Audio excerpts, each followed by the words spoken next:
Hello, good morning. ओम का नियम आज हिंदी मीडियम में पढ़ लीजिए। कल तो मैं इंग्लिश में डाल दिया था, उसमें देखो एक्स्ट्रा कुछ है तो इंग्लिश मीडियम में देख लिया करो। अब वैसे जो है मैं इसमें भी डाल दिया करूँगा, लेकिन हिंदी मीडियम में बहुत सारा चीज़ डालना बड़ा मुश्किल हो जाता है उतना। तो लेकिन मुख्य चीज़ मैं डालूँगा ही डालूँगा। तो देखिए ओम का नियम क्या कहता है।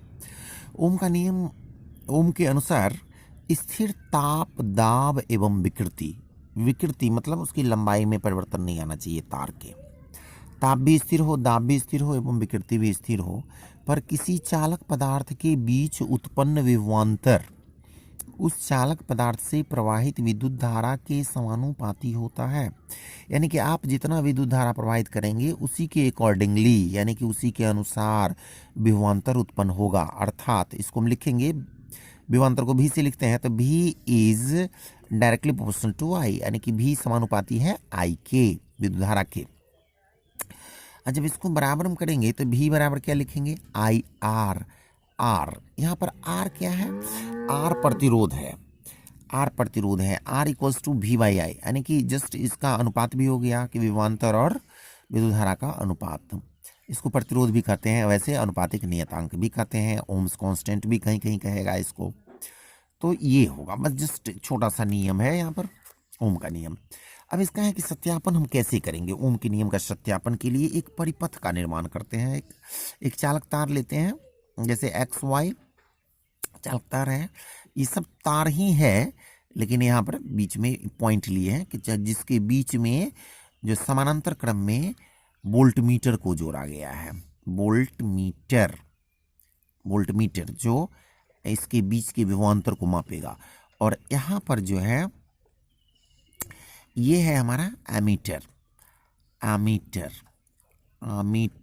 एमीटर लिखते हैं इसको। एमीटर जो विद्युत धारा को मापेगा, इस श्रेणी क्रम में रहता है जुड़ा हुआ। यहाँ पर बैटरी जुड़ा हुआ है, यहाँ पर की है चाबी जिसको स्विच हम कहते हैं, ऑफ ऑन कर सकते हैं इससे। यहाँ पर है धारा नियंत्रक, यह धारा नियंत्रक जिसको रिहोस्टेट कहा जाता है, एच साइलेंट होता है इसका। इस तरह से क्या होता है, एक परिपथ का निर्माण करते हैं। अब उस परिपथ में क्या करना है, इस अब यहाँ जो मैंने लिखा उसको थोड़ा देख लें कि इस नियम के सत्यापन के लिए उपरोक्त चित्रानुसार एक चालक पदार्थ एक्स वाई, बैटरी बी, चाबी की के, धारा नियंत्रक आर एच, एमीटर ए को श्रेणी क्रम में, वोल्ट मीटर बी को समानांतर क्रम में जोड़ दिया जाता है। क्रियाविधि अब करेंगे क्या, जब चाबी की को बंद कर दिया जाता है, यानी कि इसको जब हम ऑन कर देंगे, ऑन करेंगे की को, नहीं हिंदी में बंद करना होता है, तो जब ऑन कर देंगे तो क्या होगा, तो परिपथ में धारा आई प्रवाहित होती है, जिसे एमीटर ए तथा वोल्ट मीटर बी की सहायता से पठन नोट कर लिया जाता है। अब उसका रीडिंग ले लेंगे हम। अब धारा नियंत्रक आर एच की सहायता से परिपथ के प्रतिरोध को बार बार बदलकर धारा आई तथा विभवांतर भी का पठन नोट किया जाता है।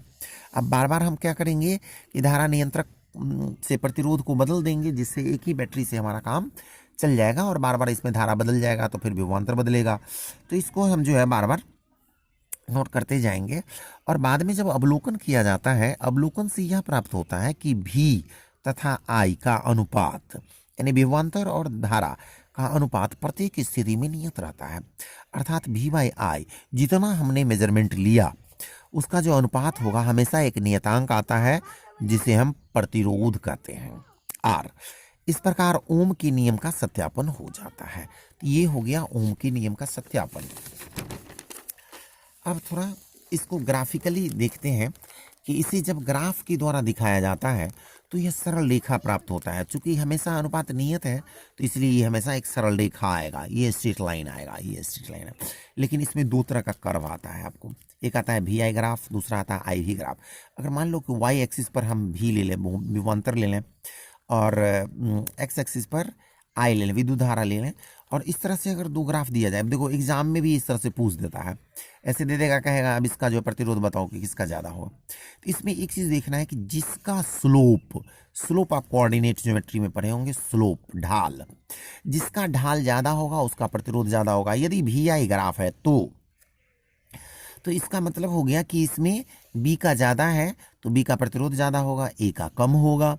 ठीक उसी तरह से इसमें अगर आई भी है तो आई भी, आई को वाई पर लिया गया, वी को एक्स पर लिया गया है, तो जिसका ढाल कम होगा उसका प्रतिरोध ज़्यादा होगा, यानी कि बी का ढाल कम है तो प्रतिरोध भी बी का ज़्यादा होगा।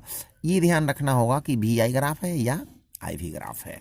तो इसके अनुसार मैंने लिख दिया है इसमें कि फिगर 1 में बी का प्रतिरोध बड़ा है ए के प्रतिरोध से, और फिगर 2 में बी का प्रतिरोध बड़ा है ए के प्रतिरोध से। ठीक है। अब पूछता है कभी कभी कि ओम के नियम का प्रथम सिद्धांत से। तो अभी हम लोग जो है ड्रिफ्ट वेलोसिटी, अनुगमन वेग और विद्युत धारा में हम रिलेशन पढ़े थे कि आई बराबर N E A V D. आप पिछले वीडियो में आप पढ़े होंगे, जो नहीं पढ़े आप देख लीजिएगा। तो I equals to N E A V D, लेकिन वी डी का जो हम पढ़े थे अनुगमन वेग का, तो E E T by M. अब यहाँ पर इलेक्ट्रिक फील्ड का एक और फॉर्मूला होता है वी बाई एल, जिसका वैल्यू हम वी बाई एल लिख सकते हैं, तो E T by M into V by L, इतना रख दिए।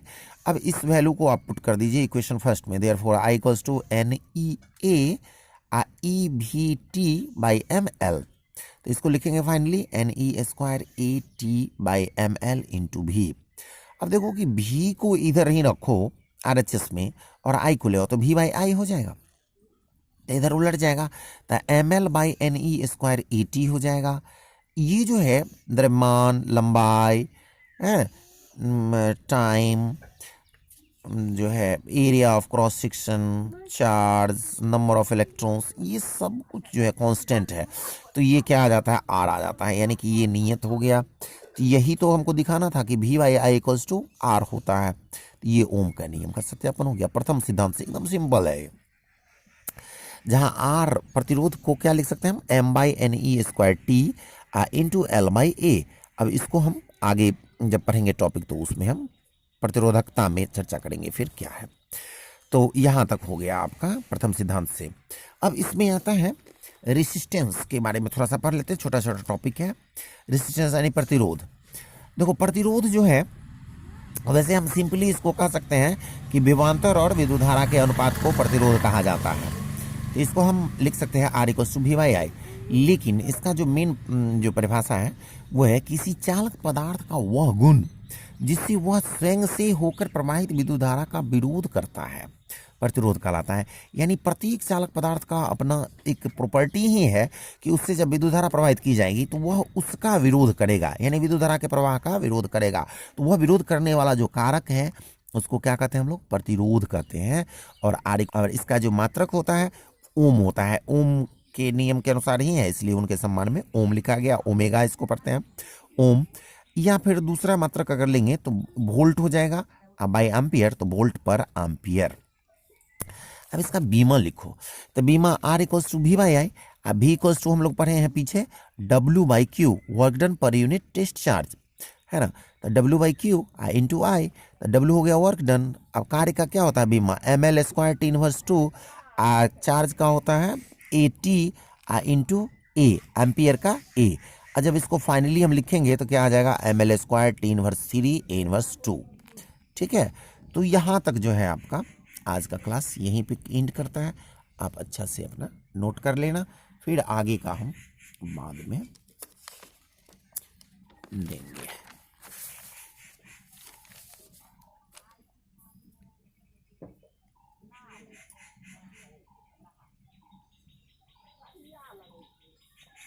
ठीक है, ओके, थैंक यू।